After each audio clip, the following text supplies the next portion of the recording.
सन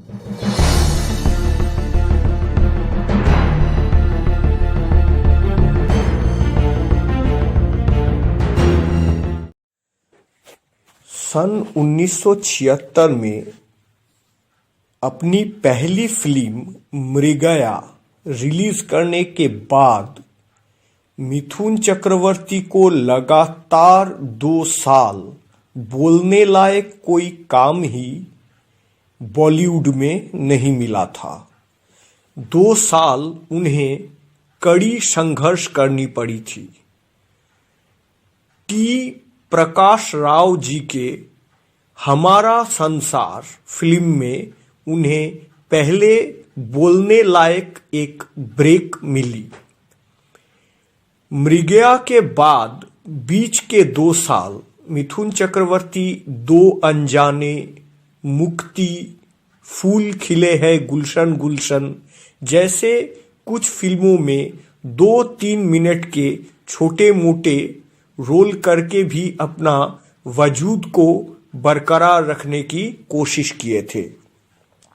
लेकिन हमारा संसार से पहले ही मिथुन को एक फिल्म में एक बहुत बढ़िया ब्रेक मिला था।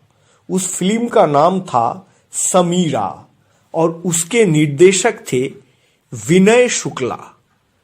लेकिन बहुत दुर्भाग्यपूर्ण बात है कि ये फिल्म पूरे निर्मित हो जाने के बाद भी कुछ वजह से रिलीज ही नहीं हो पाई और ये फिल्म कभी भी और दर्शकों को देखने का मौका नहीं मिलेगा। अगर समीरा थिएटर हॉल में रिलीज करती तो शायद मिथुन चक्रवर्ती का स्ट्रगलिंग पीरियड थोड़ा कम लंबा होता। समीरा फिल्म के निर्देशक थे FTII के 1971 के बैच के स्टूडेंट विनय शुक्ला। विनय शुक्ला बाद में राम जाने और विरासत जैसे फिल्मों के कहानी लिखे थे और 1999 में गॉड मादर जैसे मूवी को निर्देशना भी दिए थे। अपने कोर्स खत्म हो जाने के बाद 1976 में विनय शुक्ला जब मुक्ति फिल्म में निर्देशक राज तिलक के असिस्टेंट या सहकारी निर्देशक के रूप में काम कर रहे थे, तब उस फिल्म के चीफ एडिटर प्राण मेहरा साहब शुक्ला के कुछ सुझाव से बहुत प्रभावित हो गए और विनय शुक्ला के साथ उनके दोस्ती भी बढ़ गई।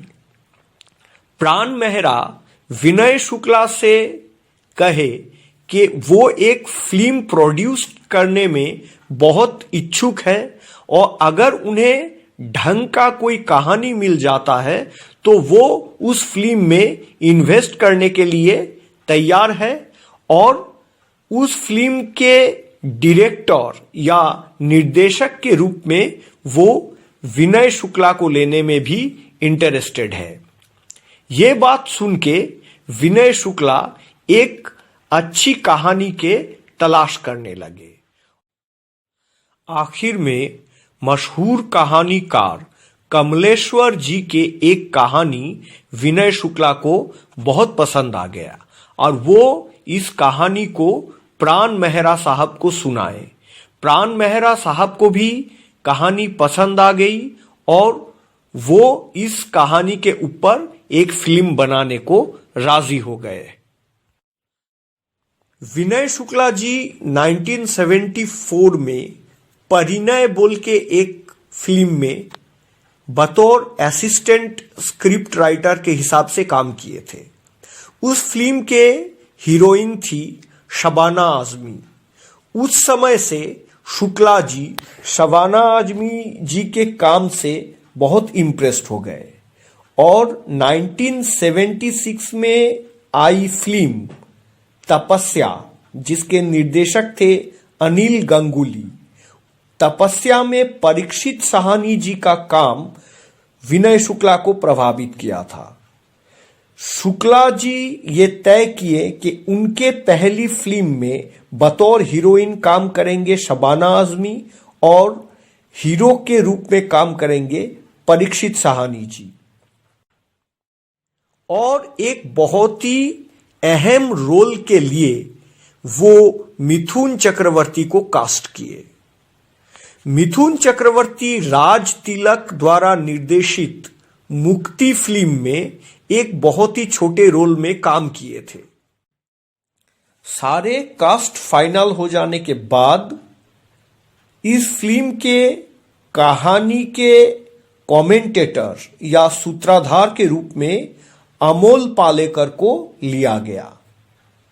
सन 1977 में वही बात ये टाइटल देके फिल्म का शूटिंग भी शुरू हो गई और लगातार 29 दिन शूटिंग हुआ।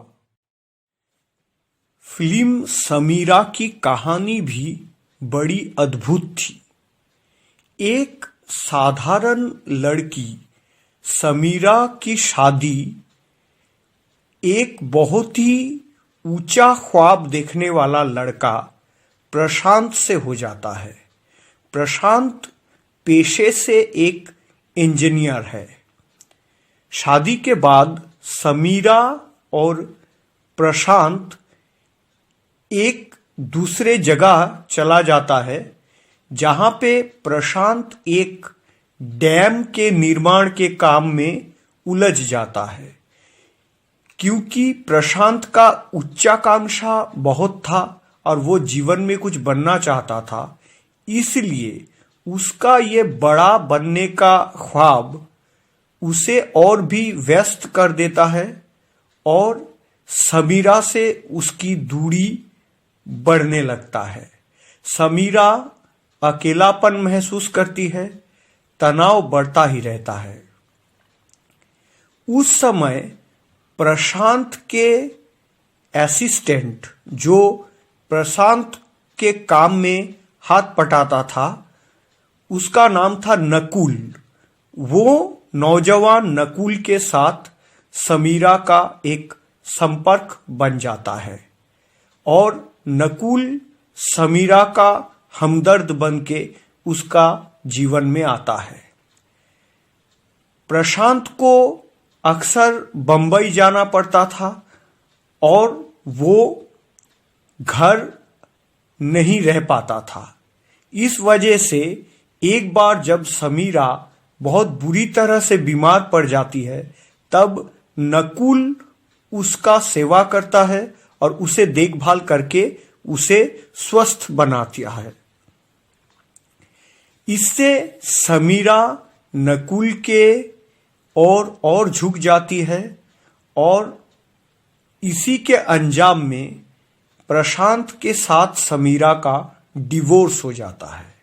डिवोर्स हो जाने के बाद समीरा नकुल से शादी कर लेती है, लेकिन किस्मत के फेरे में नकुल भी अपने काम में बहुत उलझ जाता है। एक बड़ा बनने का ख्वाब उसके अंदर में भी रहता है और वो भी समीरा के प्रति उदासीन हो जाता है धीरे धीरे, और समीरा और नकुल के बीच में भी मानसिक दूरी बढ़ने लगता है। इस समय समीरा को लगता है कि वो कहीं ना कहीं प्रशांत के साथ कोई अन्याय किया है। समीरा प्रेग्नेंट हो जाती है और एक हादसे के वजह से समीरा के साथ प्रशांत का फिर मुलाकात होता है।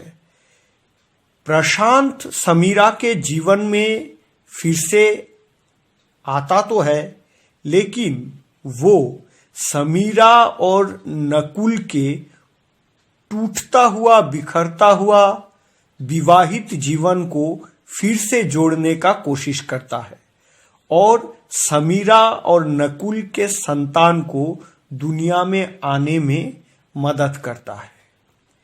यही थी फिल्म समीरा की कहानी। इस फिल्म के म्यूजिक कंपोजर थे जाने माने संगीतकार जयदेव, और वो इस फिल्म के लिए 4 बेहतरीन गाना कंपोज किए थे।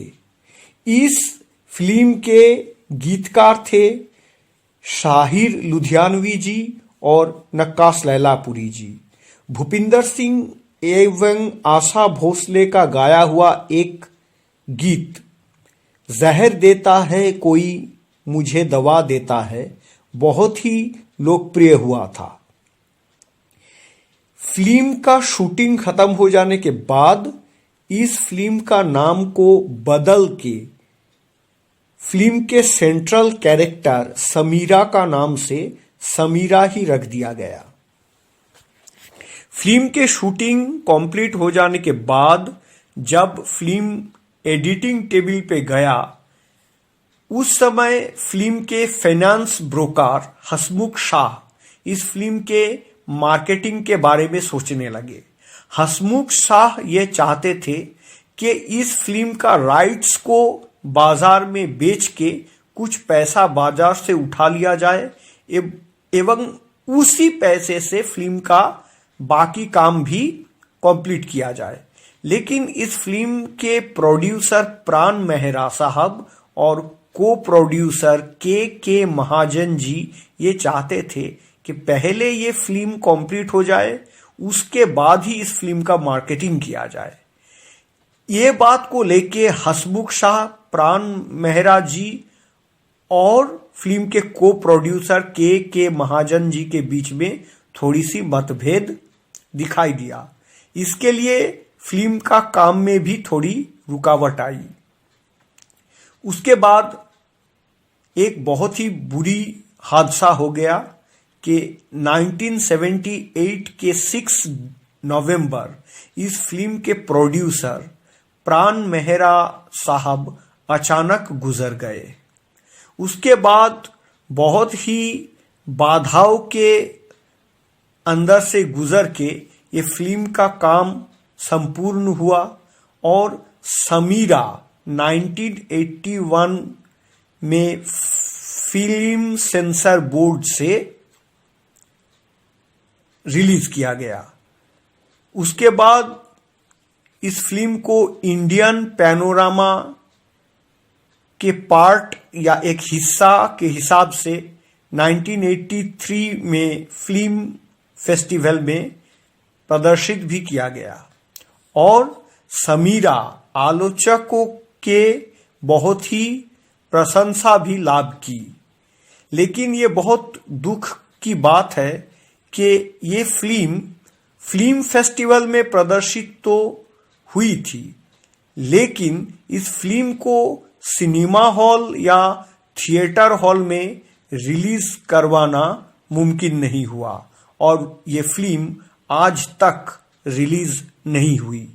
सबसे बड़ी अफसोस की बात और सबसे दुखद बात यही है कि इस फिल्म के जो ओरिजिनल प्रिंट वो भी देखभाल के अभाव के कारण धीरे धीरे खराब हो गया। इसका ओरिजिनल प्रिंट भी डैमेज हो गया और वो इतनी बुरी तरह से डैमेज हो गया कि इस फिल्म को और कभी भी आज के इस आधुनिक युग में भी, मॉडर्न टेक्नोलॉजी के जमाने में भी ठीक ठाक करके उसको प्रदर्शन योग्य या प्रोजेक्शन योग्य करना संभव नहीं है। ऐसे ही करके मिथुन चक्रवर्ती, परीक्षित साहनी, अमोल पालेकर, शबाना आजमी जैसे शक्तिमान अभिनेता अभिनेत्री द्वारा निर्मित एक बढ़िया फिल्म समीरा को देखने में फिल्म लवर्स या सिनेमा प्रेमी लोग वंचित रह गए। यही थी मिथुन चक्रवर्ती की अनरिलीज्ड फिल्म समीरा की कहानी।